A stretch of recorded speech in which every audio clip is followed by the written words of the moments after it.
다 함께 합독하도록 하겠습니다. 스가랴 9장 9절로 12절까지 다 같이 시온에 따라 크게 기뻐할지어다. 예루살렘의 따라 즐거이 부를지어다. 보라, 내 왕이 내게 입마시나니 그는 공의로우시며 구원을 베푸시며 겸손하여서 나귀를 타시나니 나귀의 작은 것 곧 나귀 새끼니라.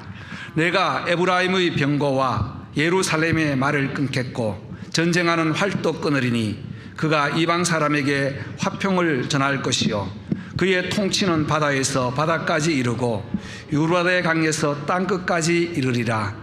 또 너로 말할진대 내 언약의 피로 말미암아 내가 내 갇힌 자들을 물 없는 구덩이에서 놓았나니 요새로 돌아올지니라.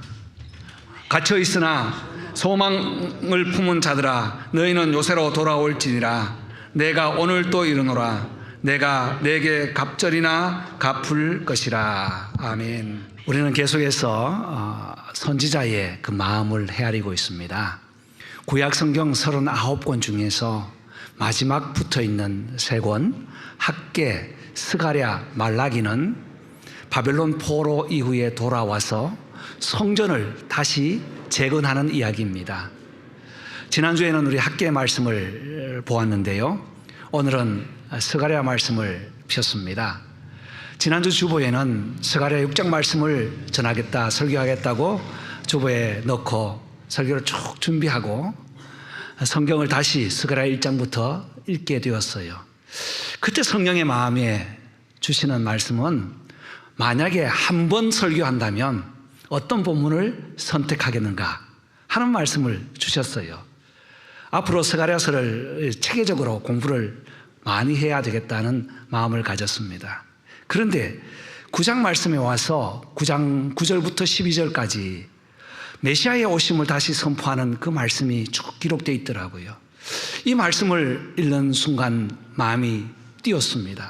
이 말씀을 전해야 되겠다 하고 본문을 바꿨습니다.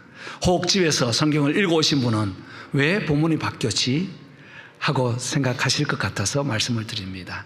특별히 12절 말씀 보면 소망을 품은 자들아 하는 말씀으로 우리에게 다시 희망과 소망, 열심히 성전을 건축하고 있는, 재건하고 있는 그들에게 보이는 건물뿐 아니라 이제는 마음의 성전을 만들어야 한다 하는 말씀을 주시는 말씀과도 같았습니다.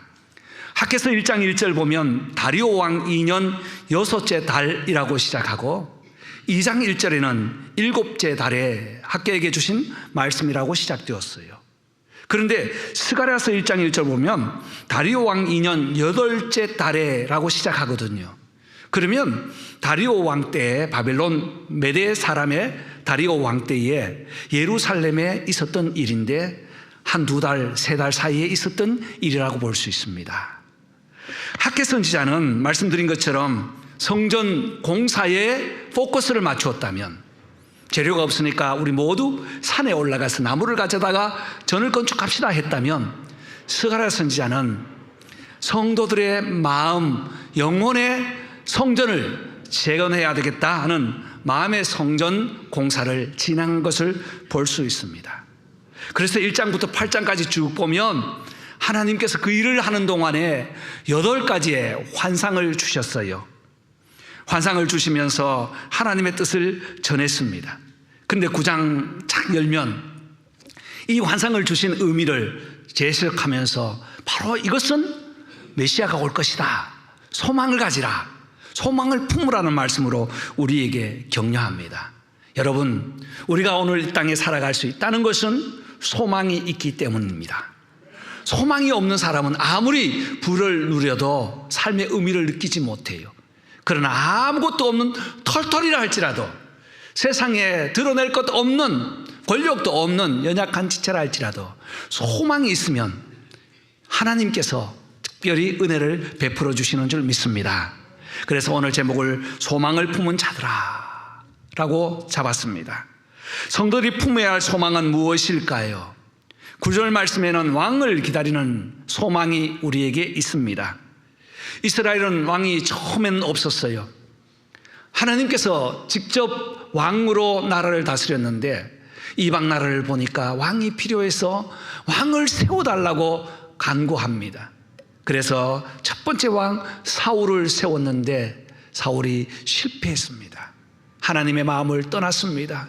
사람 보기에는 키도 크고 잘생겼고 준수하고 아름답고 순종하고 겸손했지만 왕으로서 나라를 다스릴 때는 교만이 들어와서 그만 하나님께 버림을 받게 되었어요.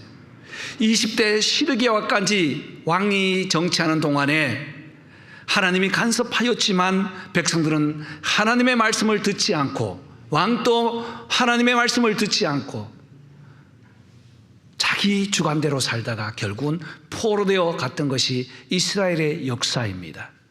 그런데 돌아와서 보니까 가장 필요한 것이 무엇이었어요?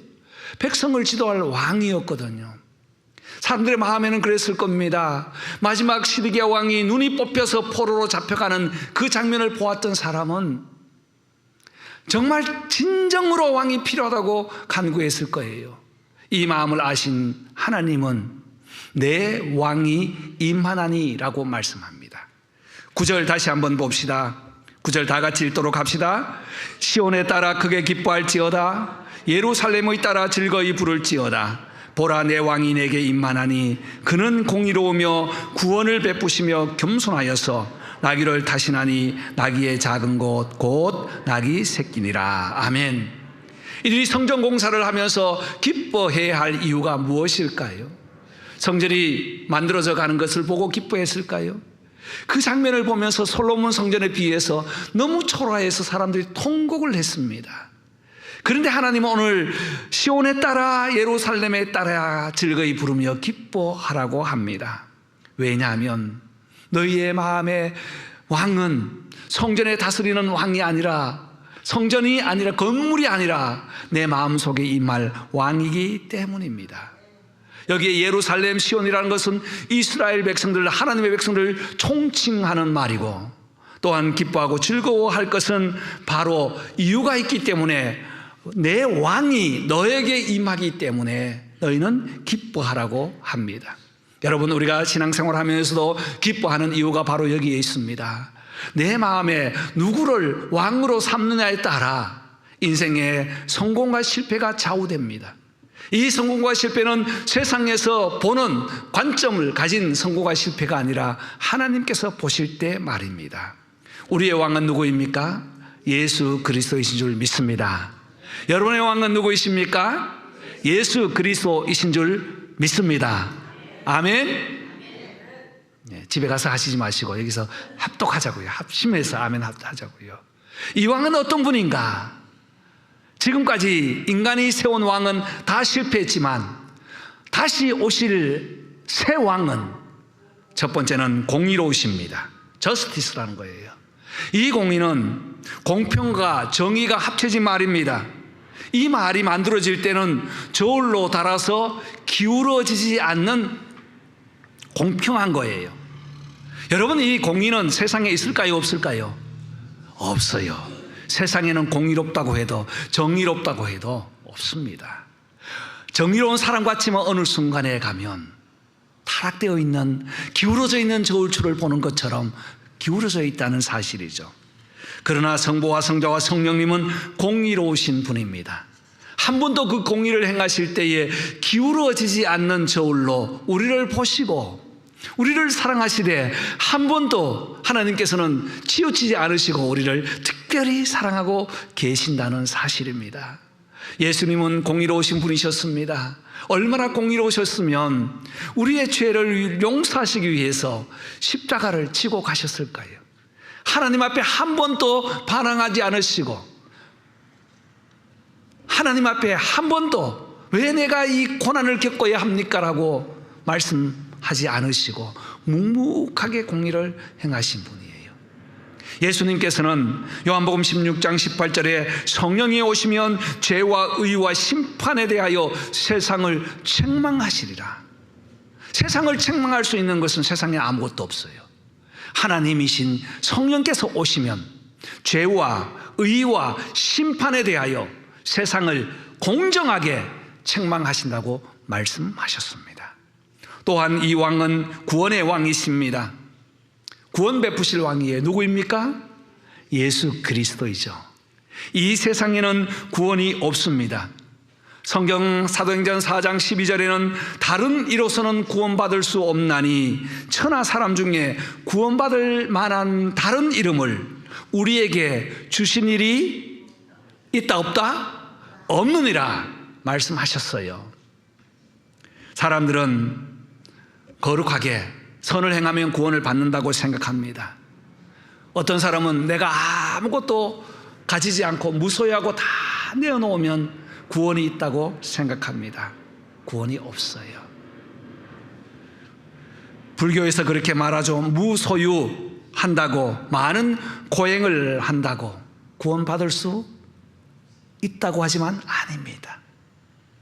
1993년 해인사 주지 중이었던 성철 스님이 54년간 부처가 되려고 애쓰다가 93년도에 죽었어요. 죽기 전에 딸에게 남긴 유언이 큰 충격을 주었습니다. 딸에게 남긴 유언은 무엇입니까?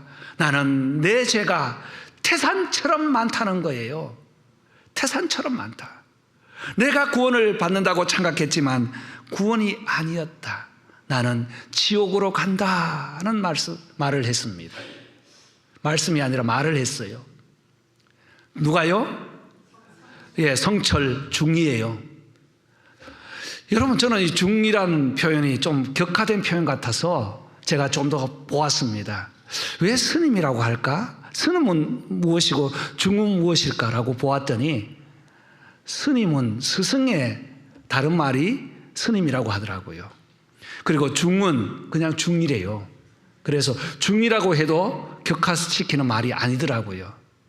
여러분, 혹시 다른 자료가 있으면 저에게 좀 주시면 좋겠어요. 다음에 제가 그 중을 만나면 한번 물어보려고 해요. 무엇이 다른지. 진짜 물어보려고 해요. 예. 무엇이 다른지. 근데 중이라고 하니까 기분 나빠하는 사람도 있다고 하더라고요. 아무리 수행을 하고 아무리 무소유해도 인간 세상에는 구원이 없습니다. 오직 구원 주실 분은 하나님, 그 이름으로 오신 예수 그리스도밖에 구원이 없는 줄 믿습니다. 그래서 구원은 하나님의 값 없이 주시는 선물이라는 사실입니다. 다시 오실 왕은 구원의 왕이셨어요. 뿐만 아니라 겸손하신 왕입니다. 세상을 다스릴 힘, 권력을 다 가지셨지만 사람들을 억눌러 통치하지 않으시고 섬김으로 통치하신 왕 중의 왕, 겸손하신 왕이에요. 여러분, 겸손하다는 말이 사람들 앞에 허리를 숙이고 어깨를 축 누려서 고개를 숙이는 것이 겸손이 아니에요. 겸손은 자기의 할 일을 묵묵하게 하는 사람, 그 일을 가지고 겸손이라고 합니다. 예수님이 그러셨습니다. 겸손하셔서 나귀를 타고 오시는데 나귀 중에도 훈련되지 않는 망아지 나귀 새끼를 타고 오셨다는 것입니다. 여러분, 이것이 예수님의 겸손의 표징이었어요. 그래서 누가복음 19장에도 예수님께서 예루살렘으로 입성하실 때 아무도 타보지 않은 나귀 새끼를 끌고 오라, 그리고 그 나귀를 타고 들어오셨다는 거예요. 말은 기동력이 있어서 전쟁을 할 때 사용됩니다. 말 소리만, 말하면 그 소리 생각나잖아요. 어떻게 소리 내면서 달려요? 예, 어떻게 해요? 뚜벅뚜벅 갑니까? 아니죠. 말 타면 타가닥 타가닥 타가닥 타가닥 하고 가잖아요. 이 소리만, 말만 생각하면 전쟁을 하는 기동력을 우리는 상상할 수 있습니다. 그런데 나귀는요, 나귀는 어떻게 걸어요? 어슬렁 어슬렁 여유 있게. 그래서 옛날에는 전쟁을 하러 갈 때는 말을 타고 가지만 평화 조약을 할 때는 나귀를 타고 갔습니다. 두 나라가 함께 사이가 좋지 않았어요. 그래서 사절단이 올 때 말을 타고 타가닥 타가닥 하고 오면 전쟁을 하러는 예표로서 다 긴장해서 일어납니다. 그런 나귀를 타고 오는 그 나귀를 맞을 때는 아, 평화의 조약이구나 라고 그렇게 맞이했다고 합니다. 여러분, 왕은, 우리가 기다리는 왕은, 여기서 스가랴가 기다렸던 왕은 바로 겸손하시고 구원을 베푸시고 공의를 베푸신 만왕의 왕 예수님이 오신다는 사실입니다. 사랑하는 성도 여러분, 여러분의 왕은 누구입니까? 지금까지 내가 왕이었다면, 내가 가지는 물질이 왕이었다면, 오늘부터는 누가 왕이라고요? 다 같이 시작! 예수님이 저와 여러분의 왕이 되시기를 주의 이름으로 축복합니다. 오늘도 내 왕을 내 주인으로 모시고 살아가는 성도들 되시기를 바랍니다. 두 번째 성도의 소망은 화평을 전하는 것이 소망입니다. 10절 말씀입니다. 내가 에브라임의 병고와 예루살렘의 말을 끊겠고 전쟁하는 활도 끊으리니 그가 이방 사람에게 화평을 전할 것이요 그의 통치는 바다에서 바다까지 이르고 유브라데 강에서 땅끝까지 이르리라. 아멘. 예수님이 오시면, 메시아가 오시면 화평을 전하는 귀한 사명을 가지고 오셨다는 겁니다. 세상에는 화평이 없습니다. 화평, 평화로 외치지만 다 자기의 이익을 위해서 살아요. 그런데 오늘 누가 하나님이 전쟁을 끊겠다 하시며 메시아가 오시면 이방 사람에게 화평을 전할 것이며 라고 했습니다. 여러분, 지금 이 스바냐와 함께 일하는, 공사하는 사람들은 무슨 공사를 하고 있습니까? 성전 공사를 하고 있어요. 성전을 짓고 있는데 이 성전이 보이는 이 건축물이 여러분들의 화평을 주는 것이 아니라 이 성전의 주인 되신 메시아가 오시면 진정한 화평이 여기에 임할 것이라고 말씀하고 있는 것입니다. 바벨론 시작에서 하나님께서는 다시 귀환하게 하시고 이제는 다시 성전을 지을 때에 화평을 증거할 수 있는 귀한 은혜를 주신다고 약속했습니다. 우리가 9절 말씀을 읽었지만 8절 말씀에 보면 내가 내 집을 둘러 진을 쳐서 적군을 막아 거기 왕래하지 못하게 할 것이라. 포악한 자가 그 지경으로 지나가지 못하리니 이는 내가 눈으로 친히 봄이라고 말씀했어요. 화평의 왕 되신 우리 하나님 주님께서는 보호해 주겠다는 거예요. 눈으로 지켜주시겠다고 약속하셨어요. 지금까지 전쟁이 했다면 적군을 막아서 왕래하지 못하게 하고 이제는 이방 사람들에게 화평을 증거할 수 있는 도구로 삼아주시겠다고 약속했습니다. 이분이 누구입니까? 예수 그리스도입니다. 예수님은 이 땅에 오심으로 하늘에는 영광이 되었다고 학개 선지자 말씀을 통해서 지난주에 말씀을 드렸어요. 누가복음 2장 14절에는 오늘은 이 땅에는 그 은혜를 입은 사람들 중에 평화가 임한다, 화평이 임한다고 우리에게 말씀하고 있습니다. 그렇습니다. 화평을 주시는 분은 오직 예수 그리스도 한 분밖에 없습니다. 여러분, 우리에게 참된 화평은 어디에서 올까요? 소유가 아닙니다. 누림이 아닙니다. 권력이 아닙니다. 아무것도 없을지라도 하박국 선지자가 고백한 것처럼 외양간에 양이 없고 우리의 소가 없을지라도 무화과나무에 소출이 없고 포도나무에 열매가 없을지라도 나는 여호와로 인하여 나의 구원의 하나님으로 인하여 기뻐하리로다. 이것이 바로 진정한 화평이 아니겠습니까? 그렇습니다. 우리 주님은 이 땅에 오심으로 화평하셨습니다. 둘로 하나가 되었습니다.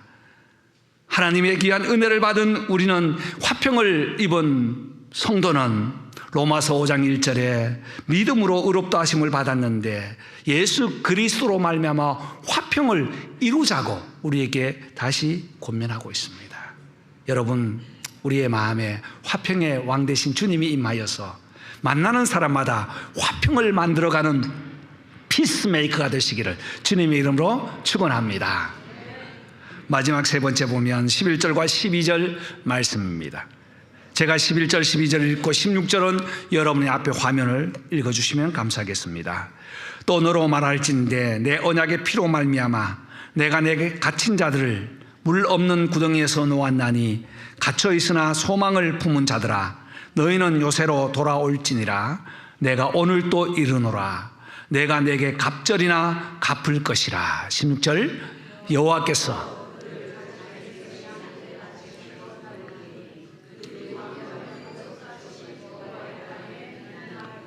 아멘. 당시에 사람을 죽일 때는 큰 구덩이를 파가지고 거기에 넣으면 죽습니다. 그래서 야곱의 아들들이 요셉을 그렇게 했죠. 처음에는 죽이려고 했다가 어떻게 했습니까? 구덩이에 파고 넣었어요. 그런데 오늘 보니까 물 없는 구덩이라고 했습니다. 이 말은 바벨론을 의미합니다. 사람이 겪어야 하는 가장 고통적인 그 구덩이 같은 바벨론에서 대신에 물이 없었어요.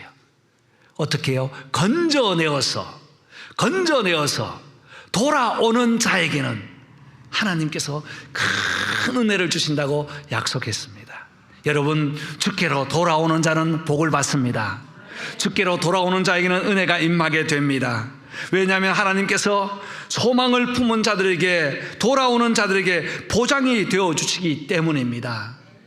이사야 55장 7절에 악인은 그의 길을, 불의한 자는 그의 생각을 버리고 여호와께로 돌아오라. 그리하면 내가 너그럽게 너희를 용서해 주리라고 약속했습니다. 여러분, 오늘도 우리는 이 말씀을 위로 삼아 살아가고 있습니다. 우리의 죄를 그대로 심판한다면, 그대로 책망하신다면 우리 이 자리에 설 자 아무도 없어요.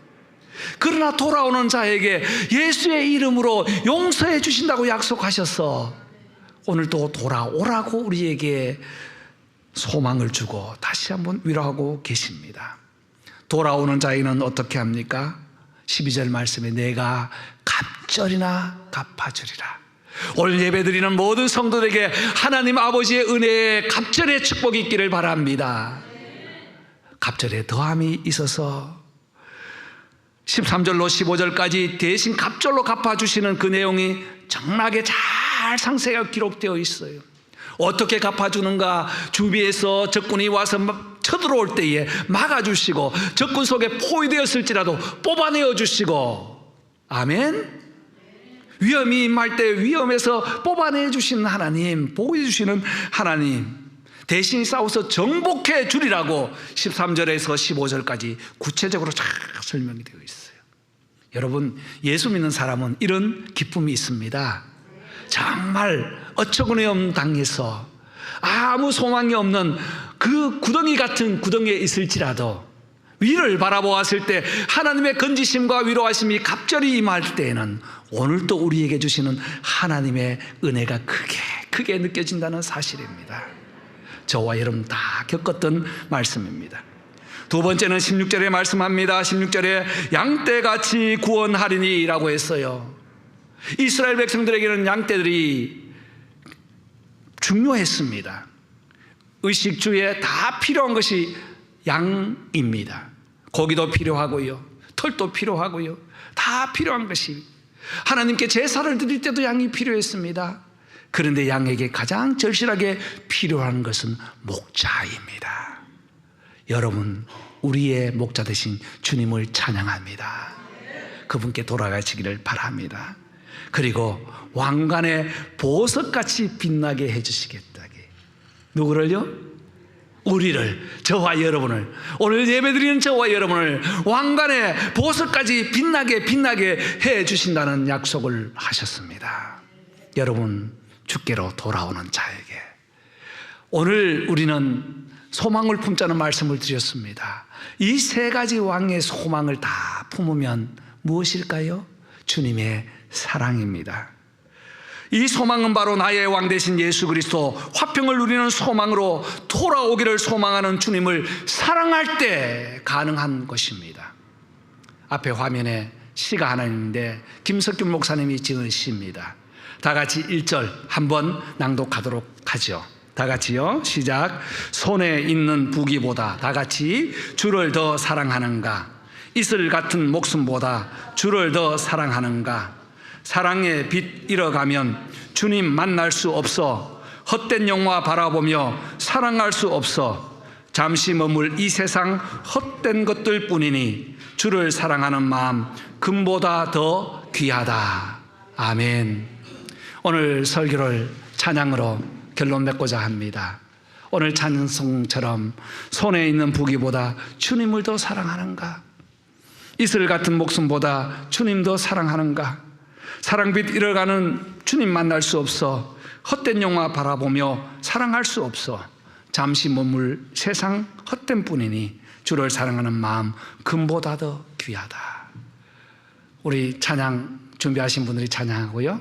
3절에는 우리 성도들 다 같이 찬양했으면 좋겠습니다. 사랑하는 성도 여러분, 우리의 소망은 예수 그리스도이십니다. 아멘.